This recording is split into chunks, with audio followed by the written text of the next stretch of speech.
ఆరంభమైంది రెస్టోరేషన్. నా జీవితంలో నా న్యూ సెన్సేషన్.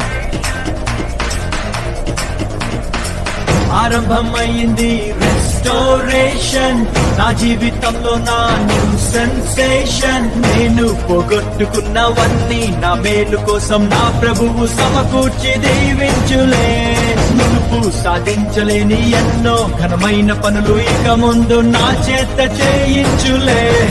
మునుపటి మందిర మహిమను మించే రెస్టోరేషన్. రెస్టోరేషన్ కడవరి మందిర ఉన్నత మహిమే రెస్టోరేషన్. రెస్టోరేషన్ రెండంతలు, నాలుగంతలు, ఐదంతలు, ఏడంతలు, నూరంతలు, వెయ్యంతలు ఊహలకు మించేది. మునుపటి మందిర మహిమను మించే రెస్టోరేషన్. రెస్టోరేషన్ కడవరి మందిర ఉన్నత మహిమే రెస్టోరేషన్.